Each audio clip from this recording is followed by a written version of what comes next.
Friends, हम लोग आप बहुत सारी सब्जियां जो हैं डेली यूज़ में बनाते हैं। एक ही सब्ज़ी को हम कई घरों में अलग अलग ढंग से बनाते हैं। आज हम परवल और आलू की सब्ज़ी बनाने जा रहे हैं और इसको बिल्कुल अलग ढंग से बनाएंगे, जैसे कि हम ढाबे में या शादी पार्टियों में खाते हैं ना, बिल्कुल उसी ढंग से हम बनाएंगे। तो हमने इसकी रेसिपी आपके साथ शेयर करी है। तो मैं हूँ रेखा और मेरे चैनल सिंपली कुक विद रेखा में आपका बहुत बहुत स्वागत है। तो सबसे पहले हमने यहाँ पे 250 ग्राम परवल ले लिए हैं। परवल ये हमने बिल्कुल ताज़े लिए हैं, बिल्कुल ही देखिए इस तरीके से टाइट परवल लेने हैं। रखे हुए परवल जो हैं वो एकदम सॉफ्ट हो जाते हैं, तो ऊपर से तो बिल्कुल भी छिल नहीं पाते हैं। तो हमको इस तरीके से चाकू से इसको छीलना है। इसका मोटा छिलका नहीं निकालेंगे, क्योंकि मोटा छिलका निकालने से ना वो अंदर से बहुत सॉफ्ट हो जाते हैं और फिर सब्ज़ी जब बनती है तो उतने टेस्टी नहीं लगते हैं। तो इसको हम चाकू से इस तरीके से ऊपर से हल्का हल्का सा जिसका छिलका उतार लेंगे। फ्रेंड्स, ये सब्ज़ी बहुत ही बढ़िया बनती है। आपने कैसी सब्ज़ी बनाई है, कुछ डिफरेंट बनाई होगी तो मेरे कमेंट बॉक्स में ज़रूर लिख के हमें बताइए। इस तरीके से हमने सारे परवल भी छील लिए और थोड़े से हमने आलूओं को भी छील लिया है। अब हम परवल को काट लेते हैं। तो यहाँ पे हम परवल जो है इस तरीके से काटेंगे कि इसके बस हम 4 टुकड़े करेंगे, 4 भागों में इसको काटेंगे। तो इस तरीके से हम इसको लंबे लंबे शेप में काटेंगे, छोटे छोटे शेप में नहीं काटेंगे। अपने अपने हिसाब से अपने अपने ढंग से लोग इसको काटते हैं। कोई छोटा काटता है, कोई प्लेन काटता, कोई बहुत से लोग इसको सिर्फ 2 पार्ट में ही काटते हैं, लेकिन हम यहाँ पे इस तरीके से 4 भागों में काटेंगे। तो अब हमें ये परवल काट के सारे रख लेने हैं।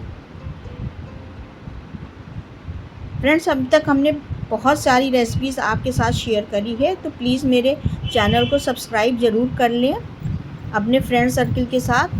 तो देखिए इसमें बिल्कुल भी बीजे नहीं है, और अगर बीजे हों अगर परवल में तो आप उसको चाकू से निकाल सकते हैं। कुछ लोग बीजे खाना पसंद भी करते हैं, लेकिन इसका अगर बीज निकाल के सब्ज़ी बनाएं तो ज़्यादा टेस्टी लगती है। और इसमें तो बिल्कुल भी बीजे नहीं है, तो ये सब्ज़ी और भी बढ़िया टेस्टी होने वाली है। तो इसी तरीके से हम सारे परवल को काट लेंगे, इनको अलग कर लेंगे। अब देखिए परवल सारे कट चुके हैं।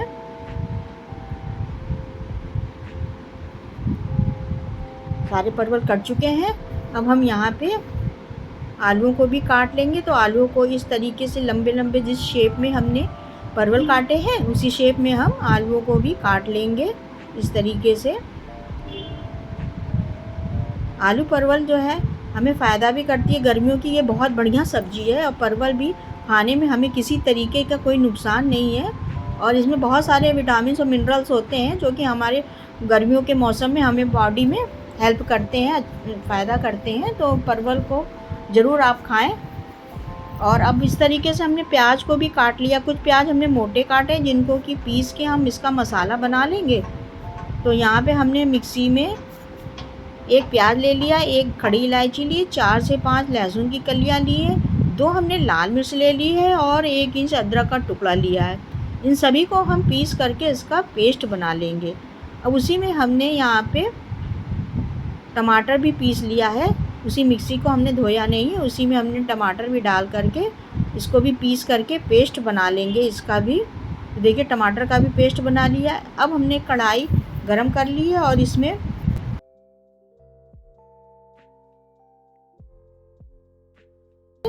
आप चाहें तो इसको डीप फ्राई भी कर सकते हैं, शैलो फ्राई भी कर सकते हैं, या बहुत कम तेल में भी आप इसको लाल कर सकते हैं। तो यहाँ पे हमने इस तरीके से लाल किए हैं परवल। अब इसी में हम आलूओं को भी डाल करके लाल कर लेंगे। आलूओं को भी बिल्कुल लाल लाल करना है इस तरीके से। ये आधे तो पक गए हैं, 50% आलू और परवल पक चुके हैं।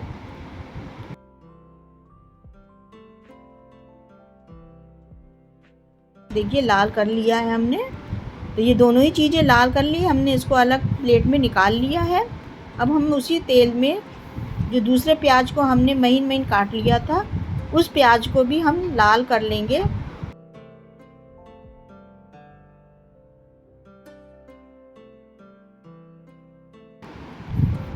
और लगातार चलाते रहेंगे वरना ये जल जाएंगे।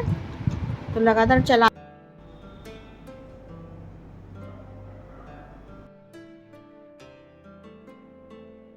अब हम एक मसाला तैयार कर रहे हैं। तो मसाले के लिए हमने 1 चम्मच हल्दी डाली है, 1 चम्मच भर के हमने यहाँ पे पिसी धनिया डाली है, थोड़ा सा गरम मसाला डाला है और थोड़ा सा ही हमने लाल मिर्च डाली है। आप अपने टेस्ट के अकॉर्डिंग मिर्च इस्तेमाल कर सकते हैं। इन सभी को पानी में घोल के थोड़ी देर मसालों को हमने रख दिया, जिससे कि अच्छे से मसाले फूल जाए। तब तक हमने कढ़ाई में तेल गरम कर लिया है, सरसों का तेल गरम किया है, ये अच्छे से गरम हो गया है। तो हमने यहाँ पे आधा चम्मच जीरा, 1 हमने तेज़पत्ता, थोड़ी सी हमने जावित्री, 1 टुकड़ा हमने दालचीनी का, 2 हमने यहाँ पे लाल मिर्च डाली है। इन सबको अलग हल्का सा भून लिया। जब हल्के से ये भून गए थे तो हमने यहाँ पे जो लहसुन अदरक और प्याज का पेस्ट तैयार किया था उसको डाल दिया है। अब इन सभी मसालों को हम अच्छे से भून लेंगे जब तक कि तेल सेपरेट ना हो जाए। तो देखिए मसालों का तेल सेपरेट हो रहा है। अब हमने जो यहाँ पे हल्दी धनिया मिर्चा घोल के रखा था मसाला बना करके, इसको भी हम डाल देंगे। इस तरीके से मसाला घोल के रखने से इसका सब्ज़ी का टेस्ट बहुत बढ़िया आता है। जब ये मसाले कुछ हल्के से भुन गए थे तो हमने जो टमाटर का पेस्ट बनाया था उसको भी हमने डाल दिया। आप चाहे तो टमाटर प्यूरी भी यूज़ कर सकते हैं, लेकिन हमने इसको घर में ही बनाया है, टमाटरों को मिक्सी में पीस के इसकी प्यूरी। अब हमने 1 चम्मच कश्मीरी लाल मिर्च, आधा चम्मच सब्जी का मसाला और आधा ही चम्मच हमने सौंफ का पाउडर डाल दिया है। कश्मीरी मिर्च एक बहुत ही बढ़िया सब्ज़ी में कलर लाता है, जिससे ही सब्ज़ी देखने में बहुत ही बढ़िया होती है, बल्कि ये तीखा नहीं होता है। और टेस्ट के अकॉर्डिंग हमने नमक डाल दिया। अब हम इसको 5 से 7 मिनट के लिए ढक देंगे, जिससे कि सारे मसाले तेल को एब्जॉर्ब करने व उसकी फ्रेगरेंस को एब्जॉर्ब करने मसाले के, और अच्छा सा भुन भी गया है। तो अब हमने यहाँ पे कस्तूरी मेथी डाल दी है, दोनों हाथों से क्रश करके रख लिया, इसको भी डाल दिया हमने सब्जी में। और अब हमने जो फ्राई करके रखे थे आलू और परवल, उन सब सब्जियों को भी हमने इन मसालों में डाल दिया है। अब इन सभी चीज़ों को हम एक बार फिर से चला लेंगे, जिससे कि सारी चीज़ें आपस में मिक्स हो जाए। और अब हम इसमें 1 गिलास पानी डाल रहे हैं ग्रेवी के हिसाब से। आपको जितनी ग्रेवी रखनी है आप उस हिसाब से पानी डालिए। हमें बहुत ज़्यादा ग्रेवी नहीं रखी है, बस हमें आलू सॉफ्ट हो जाए इतना ही हमें पानी डाल के इनको पकाना है। और साथ में हमने जो यहाँ पे क्रिस्पी ओनियन रखे थे उसको भी हम इसमें ऐड कर देंगे। अब इन सभी चीज़ों को हमने मिक्स कर दिया है और अब इसको ढक्कन लगा के हम यहाँ पे 5 से 7 मिनट तक, जब तक कि हमारे आलू सॉफ्ट ना हो जाए, हम इनको सब्ज़ी को गला लेंगे। तो 5 से 7 मिनट हो गए। अब हम सब्ज़ी को एक बार देख लेते हैं। तो सब्ज़ी अच्छे से बॉयल हो रही है, इसके मतलब आलू वगैरह अच्छे से पक गए हैं, मसाला भी अच्छे से एब्जॉर्ब हो गया है, काफ़ी इसमें बुलबुले से आ रहे हैं। अब हम इसमें उसको अलग बॉल में हम ट्रांसफ़र कर लेते हैं, सर्विंग बॉल में, और इसको हमने ऊपर से धनिए से गार्निश कर लिया है। तो देखिए ये बहुत ही बढ़िया बेहतरीन सब्ज़ी बन कर के तैयार है, बहुत ही लाजवाब, जैसा कि आप ढाबे में या शादी पार्टियों में खाते हैं। आप इसे एक बार ज़रूर बना के देखिए। और अगर आपको ये रेसिपी मेरी पसंद आती है तो प्लीज़ मेरे वीडियो को लाइक और शेयर ज़रूर करिए, और ये सब्ज़ी ज़रूर बना के देखिए। अगर आपको पसंद आती है तो आप भी लाइक ज़रूर करिए, और मेरे चैनल को अगर अभी तक आपने सब्सक्राइब नहीं किया है तो ज़रूर सब्सक्राइब कर लीजिए, जिससे आने वाले नए वीडियोज़ आप तक फ़ौरन पहुँचे। फिर मिलते हैं एक नई रेसिपी के साथ अगले वीडियो में। तब तक के लिए thank you and bye bye.